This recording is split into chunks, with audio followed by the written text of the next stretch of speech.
The Hegelian dialectic presents to us an opportunity to mesh two opposing polarities in order to create an absolute result. By coalescing a thesis with its antithesis, we come upon a synthesis, which we then bifurcate with its own antithesis in a perpetual amalgamation that rationalizes illogicalities and inches us closer to the eternal truth. Make sense? Well, I am autistic, so maybe I'm just not reading the room very well right now. I can geek out pretty hard. Let me rephrase. George Hegel was a German philosopher from the 18th century. His prime philosophy focused on contradictions and how, when we converge them with one another, things actually tend to make a bit more sense. In a sense, you can't have joy without pain, or birth without death. Well, what if you can't have awareness without there first being ignorance? What if? My life, just like yours, has been and still is full of contradictions. Now, I mentioned I have autism, and not too long ago, I was that stereotypical autistic kid in the corner of the classroom with his hood on, sucking his thumb, not making any eye contact or even talking. I was that 11-year-old boy who was struggling so much with severe OCD that I was hospitalized for 5.5 weeks in a lockdown psychiatric ward. I was that little boy who would cry and shut down and break down the minute I wasn't by my mom's side due to severe anxiety. And I was that student who had to drop out of public school in the 5th grade due to my struggles, and ultimately became a social recluse for nearly 15 years. But because what I appeared to be wasn't necessarily all that I was, I have now published books of poetry, I've spoken in front of audiences from Helsinki to Dubai, and who is more at peace on stage with the spotlight on than anywhere else. How did I go from the back of the room to the front of the room? How did I go from being impatient to presenting alongside doctors from Stanford to Cambridge to King's College London? How did I go from dropping out of the public school system to now educating school systems on inclusive practices? My life is a living contradiction. How did this happen, right? How did I go from all that has been to what is now?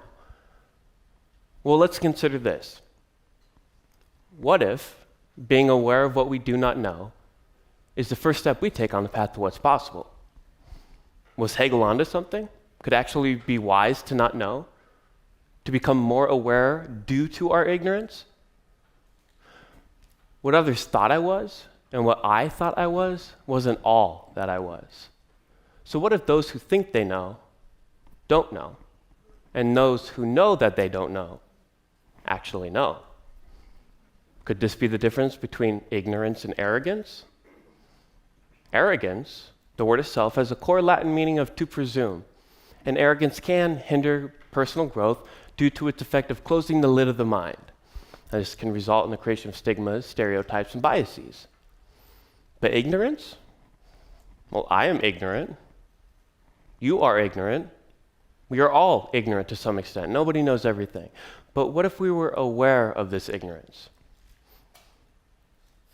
When we become aware of our ignorance, we free up space in our mind to learn. And when we can be aware of our ignorance, we know that there's much more to learn. Hegel's logic deems self-contradiction legitimate and necessary. Awareness may very well stem from being ignorant, just as the sun cannot rise without having first disappeared in the sky the night before. So what if we all knew that we didn't know, and were aware that even though we know that we don't know, we'll never know what we don't know until we know? But I'm getting into the weeds here. I have a tendency to do that as my medical cannabis card grants me access to various types of weed. High-functioning autistic, more like high and functioning autistic.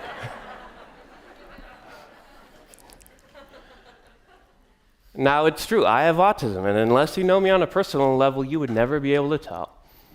That is, most are ignorant of this fact. You see, I may be presenting now, but my autism isn't, and this is most often the case. A subtle encapsulation of everyday dualities. But you can see the meltdown I had yesterday due to sensory overload. You didn't hear me cry myself to sleep last week. I liken my life to a play. I show up and perform quite well, but very few see the literal blood, sweat, and tears that go on behind the scenes and the endless hours of preparation for real-world encounters. Now, I just told you all something that you did not know, and ignorance in this regard is a fact of life. I am ignorant of all of your life journeys. But again, if we can be aware of our ignorance, we free up space in our mind to learn about each other, our experiences, our challenges, our successes, which we can then contrast with our own lived experience in order to develop a broader perspective on what the human condition may consist of. In the 1970s, two Israeli psychologists coined what is known as the representative bias, by which we form unconscious concepts due simply to how an event or an object in front of us has been represented in the past. This is why so many people are surprised when they find out I have autism. They're comparing me to how autism has been represented to them previously. As David Dunning, in an article titled, "We Are All Confident Idiots," David Dunning, Cornell professor, said, "An ignorant mind is not empty, but one that's filled with the clutter of irrelevant or misleading life experiences, theories, intuitions, and hunches that regrettably have the look and feel of useful and accurate knowledge. Incompetence does not leave people disoriented or perplexed. Instead, the incompetent are often blessed with an inappropriate confidence, buoyed by something that feels to them like knowledge." So ignorance, in this sense, can truly be bliss. For a full mind is a closed mind, a satisfied mind. But an empty mind is a hungry mind that yearns to learn that which it does not yet know. The Buddhist monk, Shunryu Suzuki, a wise man, he once said, "In the beginner's mind there are many possibilities, but in the expert's mind there are few." So where does all of this leave us? Well, drawing again on my own life journey, I was that isolated recluse who sucked his thumb until the age of 14, developing a severe, unintelligible speech impediment in turn. I have very minimal formal education past the 5th grade. I was that grown man who had never before been completely independent until I moved to LA last year at age 30, 10 months ago, without barely knowing a soul. Where I've been and where I am on face value might seem like they contradict one another. But what if we left our presumptions or arrogance behind and replaced it with awareness of our ignorance? Would we then be able to zoom out and realize that they're all interrelated and connected?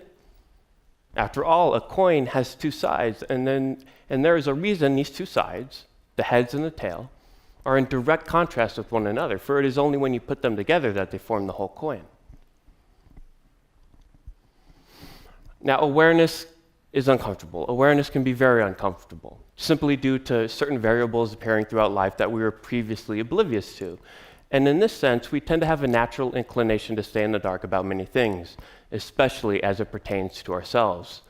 For being aware of all that we are tends to burn the edges of our soul, a sort of existential discomfort whose refuge from we can only find in that dark cave of ignorance, where we know that we can't see, but know not what we don't see.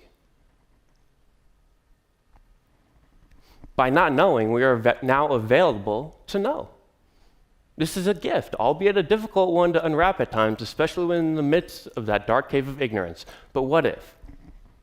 What if? Instead of being hindered by this darkness, we use it as a roadmap to guide us toward the light and thus out of the cave. What if? What if we as humans utilized our unique one-of-a-kind ability to transcend ignorance into an awareness where we learn to be comfortable being uncomfortable, and with this discover the path out of the cave to what is possible? I ask, what if?